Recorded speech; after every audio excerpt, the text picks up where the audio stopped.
Going by the story from Grandpop Dougie's childhood that he has told us, I think he thinks he was blessed and he wouldn't change things for the world. I look at it and think how hard it must have been.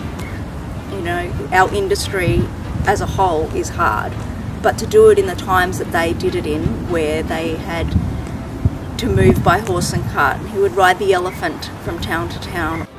Dad would get up in the morning and then jump on the elephant's back, and then by the time the circus got to the next town, he'd turn up about showtime.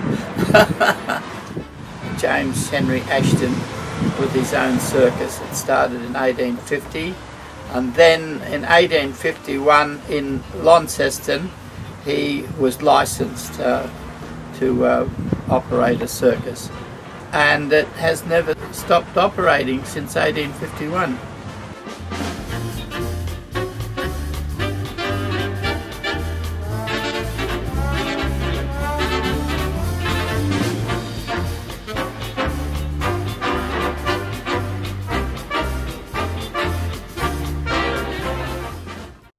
Nana and Grandpa were childhood sweethearts, and her family, the Kilroys, they were performers in the Tivoli, and my Nana's family had worked with Ashton Circus on and off, and I guess they fell in love at 16 and were together until the day she died. She did a carrying act with Doug Ashton, and it was so beautiful. I've never seen it replicated. This was 2 horses, 2 people, and she did poses on top of him while he held his reins in one hand and everything. I just loved it. She wore gorgeous tutus, and he wore a powder wig which he hated, because Phyllis would put her hand on his head and she'd go up for a trick and she'd go like that. I think she did it on purpose sometimes.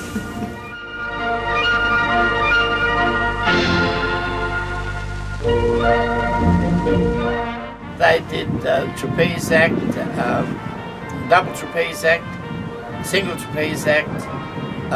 They did the revolving ladder. They did the adagio on horseback. They did the bounding jockey act. They did the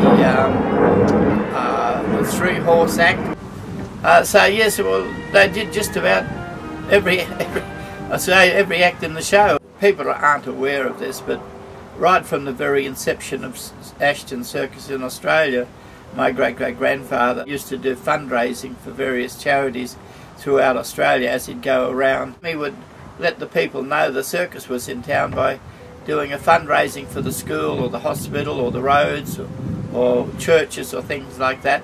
But Mum and Dad did fundraising for hospitals, and they did that for various other reasons, other times, right throughout Australia. And I really don't know how the people that are responsible for issuing the Order of Australia had track of it, but somebody must have been keeping tabs on what they were doing, because they got it for the Order of Australia each for charitable work and contribution to the entertainment industry.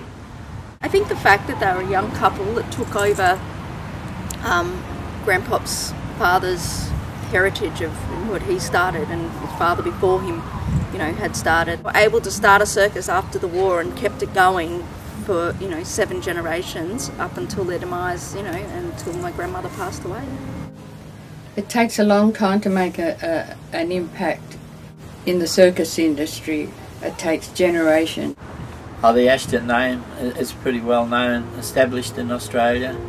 It was for generations before. I can say it's a carry-on, it's a hand-me-down. Well, they're obviously 100% circus people. Yeah, there's no other word for it. He's an Australian. There's a good one. Lovely, considerate. She was everybody's mother, and she was the super glue that held the circus together. But, you know, you would say that, you know, my grandmother was the glue that held the family together, and when Nana passed away, the glue was gone, so things did tend to fall apart. We are very, very, very lucky that there is so much footage and so many photos of them performing that we have that to look back on and to be proud of.